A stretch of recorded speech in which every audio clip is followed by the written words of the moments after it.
Halos ilang taon na rin ang nakalipas nung huli ko silang makita. Pero kahit na ganun ay may contacts pa rin kami. Magbabatch kami lahat at magkaklase kami ng 4th year kami.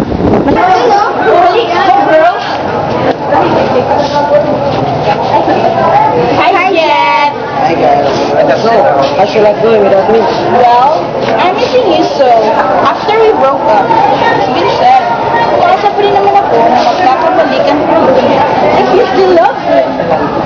Sige, mamaya pag-usapan natin yan. Okay. Bye, Jen! Sarado si Petra. Friends ko ng dating. Kung hindi ko lang talaga kapalit ito, sarap sa pakit. Ano, ha? Ako na nagsasapak para sa'yo. Oh, cool ka lang. Kahit ganun yun. Friends ko rin natin yun. Ano ba, magpapalit siya? Brad, sino yun? Oh, si Bianca, one of my girls. Hey guys. Hey, Jen. Hey, Jen. Ano ba ba? Ito na naman kayo pwede na nakita ko? Hindi mo pa ako maibigyan akong gwapo. Diyos ko, kung bakit kayo lakas na buhawi, my God. Sabihin mo lang, eh, hindi ka lang nakapansin sa'yo. Paano? Kapano ka namin? Ikaw, Jen. Nakakainis ka na. Kapag hindi ako napagpapit talagang sasabihin kita. Ay, sandali lang. Mabuti pa, Jen. Umalis na lang. Kayo. Umalis na kayo.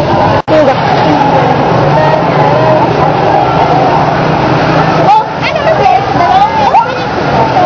Paano kasi itong si Jen, no? Masyadong hangin. Nakakabuti talaga. Palagi niya ako inilit. Ayun na ho.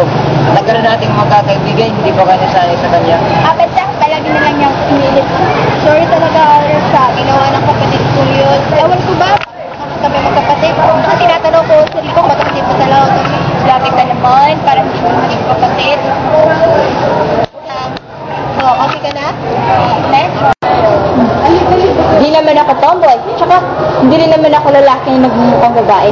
Bakit ba? Bakit ba nila ako tinatawag na kabaro nila? Ha? Bakit?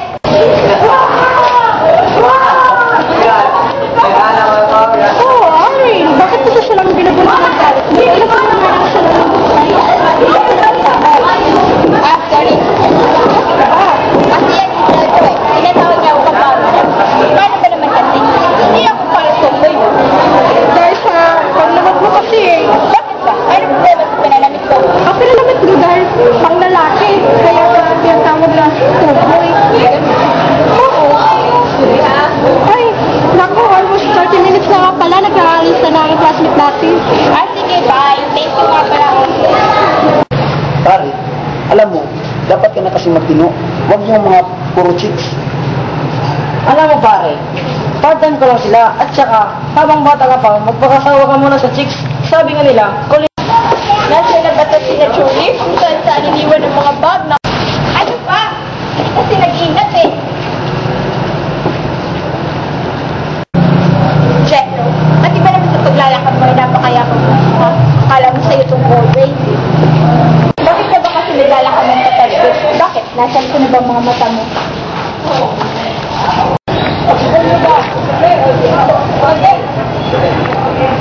Alam, bilisan mo dyan. Nagkugutom na ako. Dyan na sila, oh. Oo na. Ito naman yan. Bagal-bagal mo lumakad. Kita mo ito dyan, ha? Gutom na ako. Ano ba yung naiintindihan? Oh, girl. Bakit tagal nyo? Ito naman kasi si Alan. Nagkukulak. Lumakad. Para nasa Miss Universe pageant.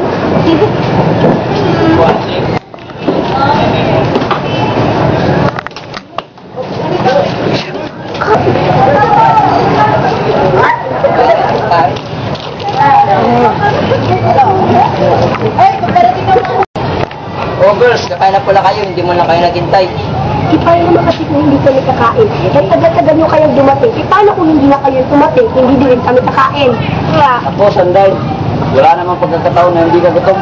Pagkakilala ko sa'yo, palagi ka nang nagugutom. Kaya tingnan mo ang sarili mo, lumulubo ka na. Che! Andre, sorry na pala yesterday. I know it's my fault. No, it's okay, Jet. You're forgiven. Kung naman kasi, palagi mo na akong iniinis. Buti naman, apigay ko tayo ni Andre, Jeff. Yep, dapat lang. Dahil sa una ko sa mga ginagawa ko sa G para mapansin ako sa kanya. Salamat kay Ryan. Sabi ko naman sa'yo pare, effective yun. Pero kahit na, hindi na dapat sinaktan ng magdaan ni Andre. Mahal mo talaga siya. Hindi ka na dapat mga naging babae, tapos saktan na rin pala. Alright, mali na nga. Patas daw no para mapansin ako sa kanya. Guys, I love her. Yeah, what's the next move? Ano pa, ligawan na. Alvin, mukhang hindi ka nainis ko yung kay Jero. And for this last few days, nakikita kong pag-girl ka na, girl, the gosh. Yeah, aside girl. Mabait naman pala si Jethro. Akala ko kung bumigyabang yung tao yan. Ba! Lumalabot na yata yung puso mo ah. Kapatid ko.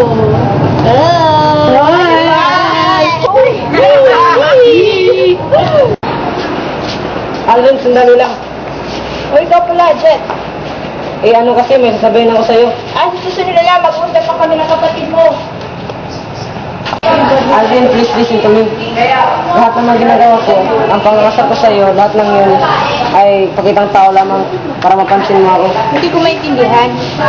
Strategy ko lang para ligawan ka. Kaya napatulong ako sa boys. Kasi akala namin ikaw isang tomboy. At na-prove ko na you're one of a kind. Kaya pwede ba sorry na? So, ganun. Hindi mo pala ako ihinis at inasal. Pwede mo namang... Ano? Wala. Ano nga? Wala nga. Alvin, I'm sorry sa mga kasalanan ginagawa ko sa'yo. Ewan ko sa'yo kung magagalit ba ako matutuwa sa mga pinagagawa mo. Kasi pinasakan mo lang pala ako sa mga actions mo. So ano, gusto mo luluhod ako sa'yo ha? Jess, tumayo ka nga dyan. Nakakahiya ka. Sige na, you're forgiven. Talaga? Oo, na.